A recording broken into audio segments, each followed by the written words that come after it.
Hey, I'm Alex Radcliffe from Board Game Co. and today I'm reviewing Can't Stop from Eagle Gryphon Games. Well, Eagle Gryphon and I think like 14 other companies. I don't know. There's been a lot of publishers for this game. This is a Sid Sackson game. This is an older title. I think 1980. I'm not entirely sure. But Can't Stop has been around for quite some time, and in my opinion, for good reason. In this game, this 2 to 4 player game, what you're effectively doing is push your luck. That's the entire game. It's push your luck. Let's go and just shift this over. We can have a little space for our dice. And I'm going to take a turn. Let's play as, I don't know. Let's play as green first. We're going to roll dice, and I'm going to create 2 pairs. Oh, I do love a good 2. We're going to grab a 2. We're going to pop that down. We're going to take the 3 and the 2 and make a 5. Basically, you're pairing up sets of dice and then putting down the white cones to mark progress as you play through it. But progress is a limited thing because I am going to keep rolling. There's no reason not to keep rolling right now. We're going to roll again. Wow, that is awesome. We're going to move that white cone up on a 2. We're going to move this up on the 9, and this is where we have to make a choice as to whether we want to keep going or not. Honestly, if this is a real game, you know what? Let's stop. Let's go ahead and stop. I'm going to choose to stop because you'll see how this plays out. So we're playing as green. We're going to replace the white cones and effectively save our progress. This progress can never be lost. Whenever you put down a green cone or your color cone, that progress is saved. But now it's blue's turn. We're going to roll the dice over here. We got a 10 and a 6. That's what we're going to do. We're going to pop this down to 10, pop this down to 6, and we're going to keep rolling. We're going to roll again, and we have a 7, and a 5. You know what? We're going to go for lots of numbers. So we're going to put the 7. Now, because we have a 5 here, and there's only 3 white cones, that's all. You can only ever progress on 3 tracks at once, never more than 3 tracks, although you can bust with less than 3 tracks. We're going to keep rolling over here, and we got a 9, we got a 6, we still got a 6, so we have a 6, we're still safe. We're going to move the 6 up 1, we're going to keep rolling. We have a 6, we're still good. We also have a 2, which would be great, but we can't do that. We're going to keep rolling. We have a nope. We got a 4. We have a 5. We have a 7. We have a 7. We're good. We got the 7. We're going to keep moving up over there. We're going to keep rolling. I want to get a lot of progress here. We got the 10. We're going to keep moving on the 10. We're going to keep rolling. At any point I can stop. We have the 6. We have double 6s. That's not bad. Let's take double 6s and let's go ahead and stop.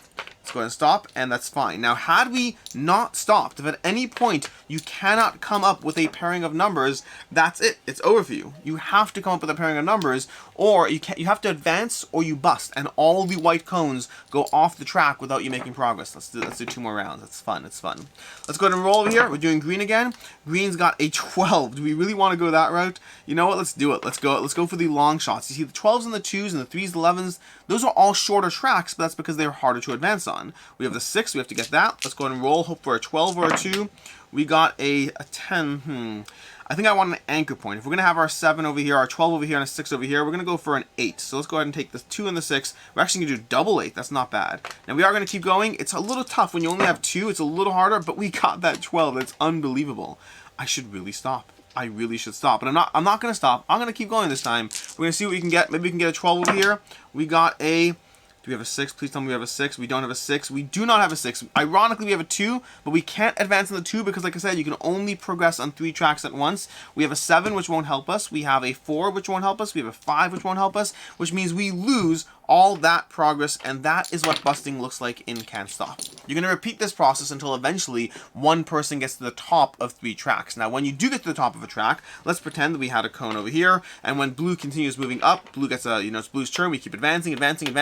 When we get to the top, blue removes their cube. They put their cube at the top, and green is going to remove their cube entirely, and no one can go up on that track. Once you go to the top of a track, that track is completely blocked, which means as players move up the top of the tracks, as they slowly lock off those numbers, it can get harder and harder. It is possible to have a first turn bust. I mean, just to show you the most basic number, if we have a 12 completely taken and you roll 4 6s, there is no pairing of numbers that will allow you to get off scot-free.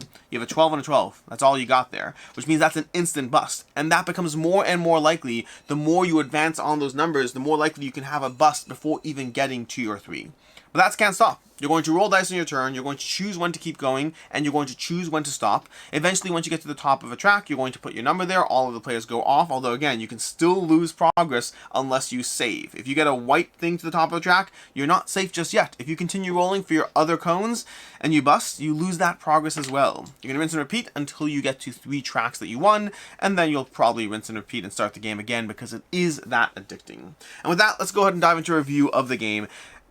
Ultimately, Let's start off with what I like, with what I don't like, with what I can see others not liking. Oh, ease of play first. Ease of play, this is incredibly easy to dive into. We have like one sheet. I think it's legitimately one sheet of paper as far as how this game is taught. I don't think it's just one sheet. It's a very thick sheet, but one sheet, very easy to get into. I just showed you everything you need to know. There's no edge cases. I don't think I missed a single rule. That's the entire game right there. Very easy to play, very easy to get into. It depends on player count. You can play a 2-player game of this in 20 minutes if you're going quickly. You can play a 4-player game in an hour, unfortunately. At 4 players, it does outstay its welcome. We'll talk more about that later.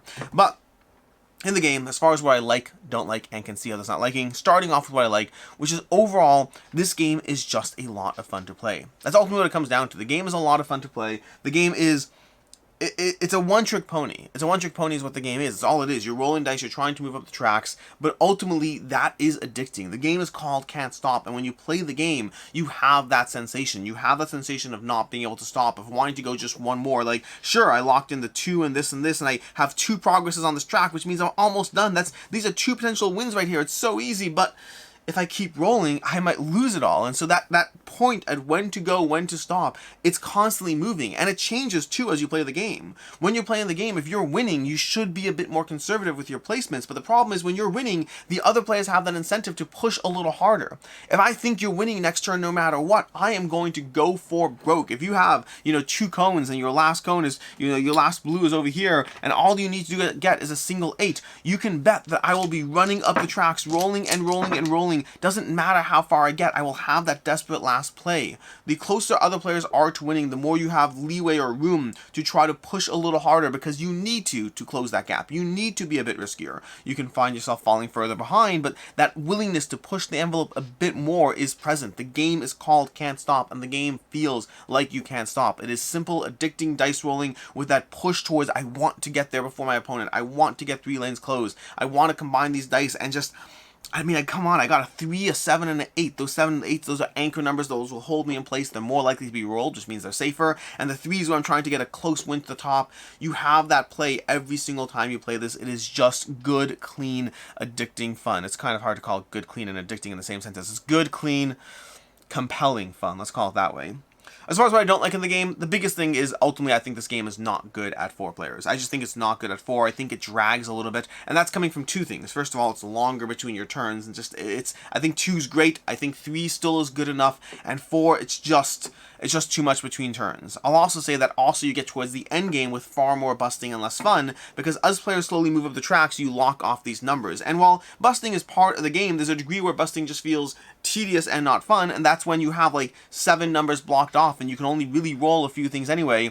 The end of the game can slow to a crawl in a 4-player game. I think 3 is the sweet spot, and I think 2 is almost as good as a 3-player game. I don't recommend this as at 4. It's playable at 4. You'll probably have a good time.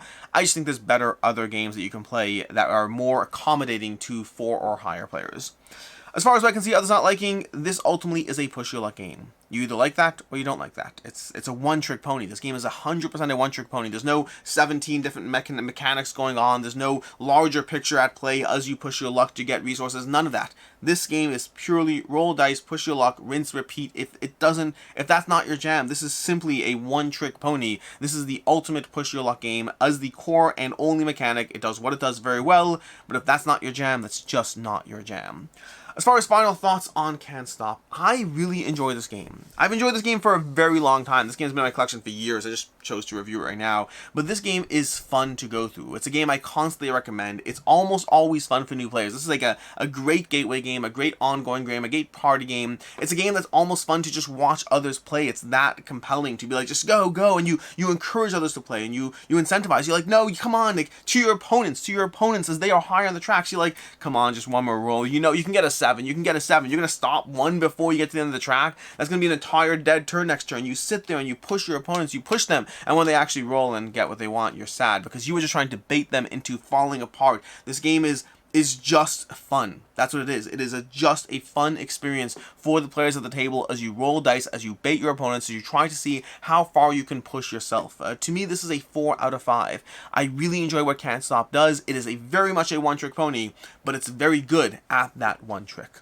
As far as other game recommendations, First of all, likely my second favorite push your luck game in terms of being the closest to pure mechanics is going to be Dead Man's Draw, sometimes known as Captain Carcass or Captain Cutlass. That has a few different names, but Dead Man's Draw is a very compelling push your luck game with a few more things going on in terms of powers and abilities, but it's a very good next step game if you find yourself enjoying the mechanic of push your luck. And if you're looking for a larger game that has push your luck as a mechanism but not the be all and end all, I highly recommend Rolling Kites. It's a very, very solid game that has a lot of push your luck as the core mechanic as you continue to roll your meeples, hoping you can get just a bit more out of them before ultimately you crash and burn and lose them all and have less to build on your turn. In any case, and until next time, I'm Alex Radcliffe from Board Game Co. I hope you enjoyed this video, and as always, I hope you have a good one.